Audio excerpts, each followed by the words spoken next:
इस वाले वीडियो में हम डिस्कस करेंगे ऐसे कौन कौन से फैक्टर हैं जो है सीड को जर्मिनेशन में इफेक्ट करते हैं या फिर प्रभावित करते हैं। इसमें जो है इफेक्टर यानी सीड को इफेक्ट करने वाले फैक्टर और उसके साथ साथ प्रोसेस को भी हम पढ़ लेंगे। ठीक है, तो इसमें सबसे पहले सीधा शुरुआत करते हैं। फर्स्ट जो हमारा फैक्टर है वो कौन सा है? वाटर है या फिर मॉइस्चर। ये फर्स्ट इंपॉर्टेंट फैक्टर होता है, first important factor of seed germination, first important factor of seed germination. ठीक है, तो सीड जर्मिनेशन में आपसे अक्सर पूछता है, सीड जर्मिनेशन में जो फर्स्ट स्टेप होती है, जो फर्स्ट स्टेप होता है या फिर फर्स्ट प्रोसेस जो होती है, फर्स्ट प्रोसेस जो होती है वो क्या होता है? इम्बाइबिशन। क्या होता है? ये बहुत इंपॉर्टेंट है, अक्सर पूछता है। ठीक है, तो फर्स्ट स्टेप या first process of seed germination is also called as imbibition. अब इम्बाइबिशन क्या है उसको देख लीजिए। जैसे मान के चलिए ये क्या है? एक हमारा सीड है। ठीक है, ये क्या है? एक सीड है। ये हमारा क्या है? एम्ब्रियो है। और यहाँ पे एक छोटी सी ओपनिंग होती है, एक स्मॉल ओपनिंग होती है। ठीक है, अक्सर आपने सीड में देखा होगा, एक स्मॉल ओपनिंग होती है। इसे क्या बोलते हैं? इसे बोलते हैं माइक्रोपाइल्स।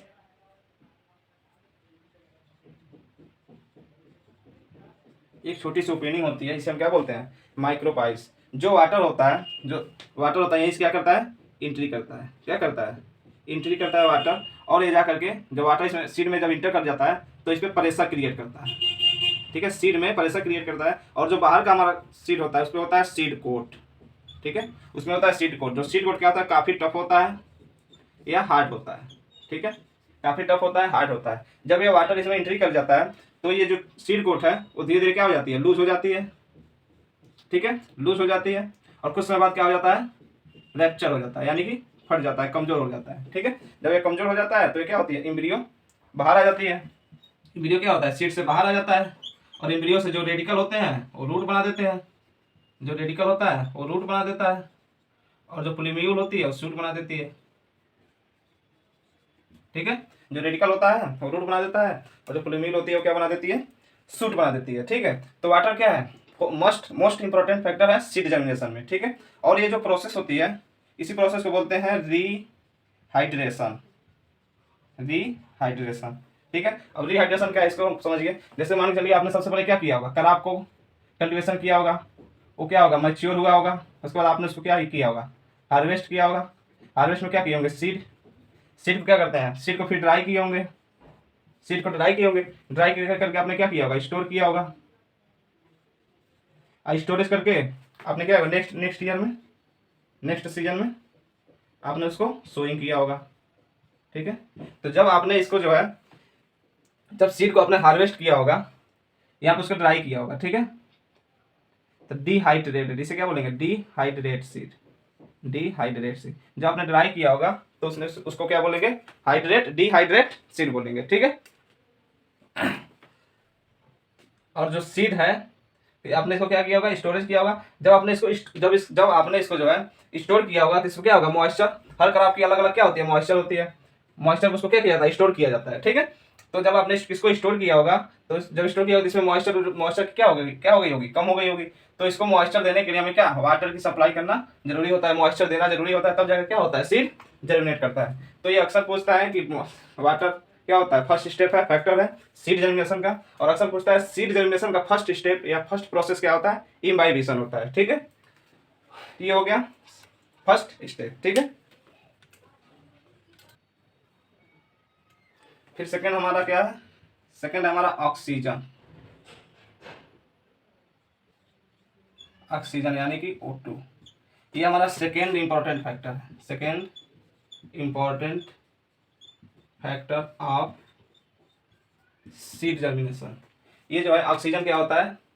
सेकेंड इंपॉर्टेंट फैक्टर होता है। ठीक है, जैसे कि मान चलिए हमने आपको बताया था कि सीड में क्या होते हैं? सीड में एम्ब्रियो होता है। एम्ब्रियो में दो फॉर्म होते हैं, एक होता है रेडिकल और एक क्या होता है? प्लूम्यूल। रेडिकल से क्या बनते हैं? रूट। प्लूम्यूल से क्या बनते हैं? शूट। तो इनको निकलने के लिए, रूट या शूट को निकलने के लिए एनर्जी की भी तो आवश्यकता होती है,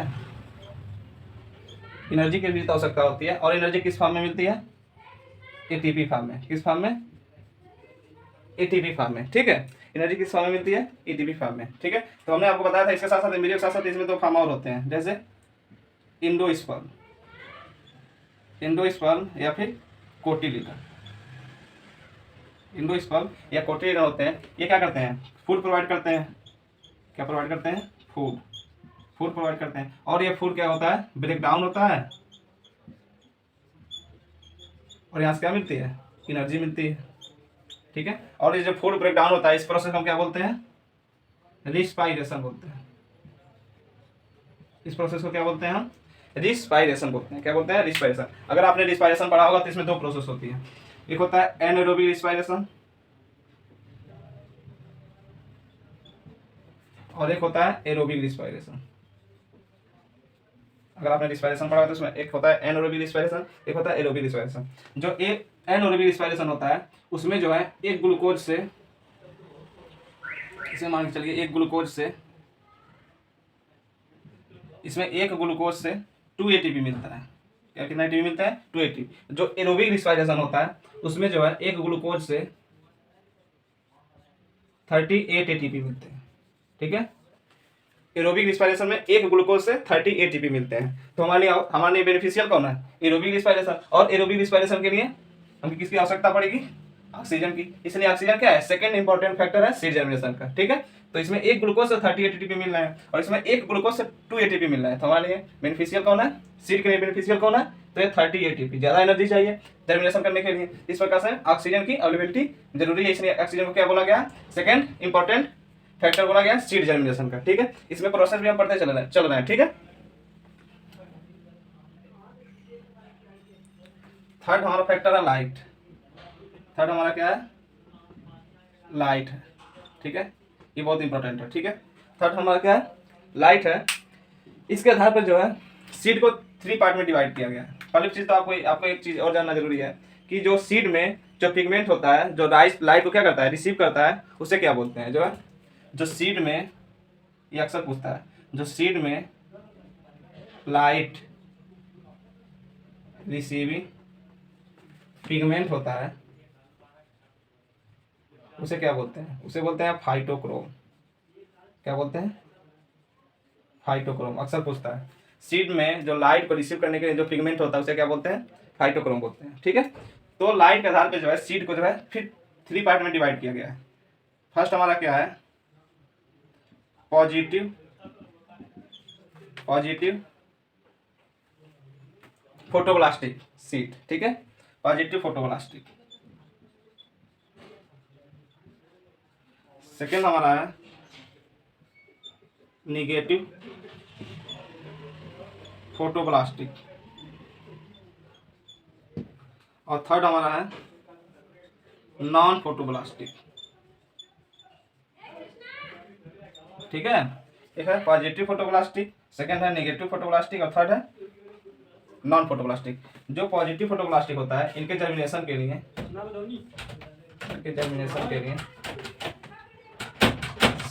लाइट की आवश्यकता होती है। किसकी आवश्यकता होती है? लाइट की रिक्वायरमेंट होती है।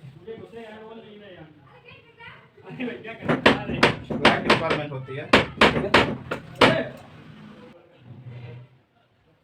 ठीक है, जो पॉजिटिव फोटोब्लास्टिक होते हैं उनके जर्मिनेशन के लिए किसकी आवश्यकता होती है? लाइट की रिक्वायरमेंट होती है। यानी कि जो पॉजिटिव फोटोब्लास्टिक होते हैं ये ऐसे सीड होते हैं जो दिन के समय में क्या होते हैं?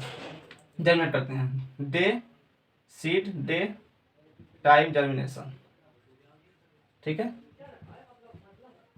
यानी कि ऐसे सीड होते हैं जो है दिन में जर्मिनेट करते हैं। इनका एग्जांपल अक्सर पूछता है। इसका एग्जांपल लिख लीजिए। एक होता है लैट्यूज, दूसरा है टोबैको। ये मोस्ट इंपॉर्टेंट है। ठीक है, लैट्यूज और टोबैको क्या है? पॉजिटिव फोटोब्लास्टिक के एग्जांपल है। यानी कि इनके जर्मिनेशन के लिए लाइट की आवश्यकता होती है। ठीक है, रिक्वायरमेंट लाइट फॉर जर्मिनेशन। और ये किस टाइम में जर्मिनेट करते हैं? Day time. यानी कि लाइट भी क्या होती है? दिन में ही होती है। फिर निगेटिव फोटोब्लास्टिक की बात करें, ठीक है, तो इनके लिए रिक्वायर डार्कनेस फॉर जर्मिनेशन। इनके लिए क्या जरूरत होता है? रिक्वायर डार्कनेस फॉर जर्मिनेशन, ठीक है। इनके जर्मिनेशन के लिए डार्कनेस की आवश्यकता होती है, ठीक है। यानी कि ये कब जर्मिनेट करते हैं, ऐसे सीड, ये सीड ऐसे होते हैं जो जर्मिनेट करते हैं इन नाइट टाइम, ठीक है।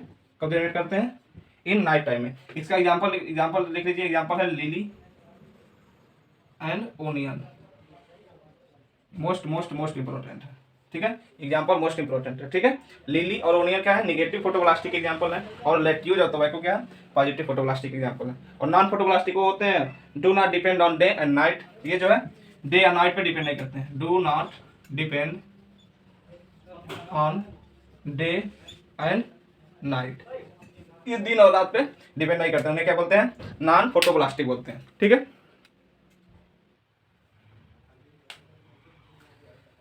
फिर हमारा फोर्थ क्या है, टेम्परेचर। फोर्थ हमारा क्या है, टेम्परेचर है। ये फोर्थ इंपॉर्टेंट फैक्टर है, ठीक है। ये फोर्थ इंपॉर्टेंट फैक्टर है सीड जर्मिनेशन का, फोर्थ इंपॉर्टेंट फैक्टर है सीड जर्मिनेशन का, ठीक है। Minimum temperature for germination, minimum temperature for seed germination, minimum temperature for seed germination कितना होना चाहिए, 0 से 5 डिग्री सेंटीग्रेड, 0 से 5 डिग्री सेंटीग्रेड होना चाहिए, ठीक है। ऑप्टिमम, ठीक है, ऑप्टिमम या फिर मैक्सिमम बोल सकते हैं, मैक्सिमम लिख लीजिए सबसे अच्छा रहेगा। जो मैक्सिमम टेम्परेचर होता है, maximum temperature for seed germination, जो मैक्सिमम टेम्परेचर होता है सीड जर्मिनेशन के लिए वो लगभग 45 डिग्री सेंटीग्रेड होता है, ठीक है। और जो ऑप्टिमम या फिर फेवरेबल टेम्परेचर बोल सकते हैं, फेवरेबल टेम्परेचर जो होता है सीड जर्मिनेशन के लिए वो कितना होता है, 25 ± 3 डिग्री सेंटीग्रेड, यानी 25 ± 3 डिग्री सेंटीग्रेड क्या होते हैं, फेवरेबल टेम्परेचर होते हैं किसके लिए, सीड जर्मिनेशन के लिए। फिर पांचवा हमारा इंपॉर्टेंट फैक्टर है न्यूट्रिएंट, ठीक है। फिर हमारा पांचवा जो फैक्टर है वो न्यूट्रिएंट है। न्यूट्रिएंट हमने बताया था कि इसमें क्या होते हैं, इंडोस्पर्म होते हैं या फिर कोटिलीडन होते हैं। ये क्या करते हैं, न्यूट्रिएंट प्रोवाइड करते हैं, nutrient provide for seed germination, ठीक है। ये हमारे 5 फैक्टर थे इंपॉर्टेंट जो है सीड जर्मिनेशन में इफेक्ट करते हैं या फिर रोल करते हैं, ठीक है। इसमें हमने प्रोसेस और जो है कौन कौन से फैक्टर होते हैं उसको भी हमने डिस्कस कर लिया। पहला हमारा वाटर या मॉइस्चर है, सेकंड हमारा ऑक्सीजन है, ठीक है। थर्ड हमारा क्या है, लाइट, और फोर्थ हमारा क्या है, टेम्परेचर है। और उसके साथ साथ जो हमारा पांचवा था क्या था, न्यूट्रिएंट था। पांचवा जो हमारा थर्ड वाला था लाइट थर्ड इंपॉर्टेंट फैक्टर है सीड जर्मिनेशन में।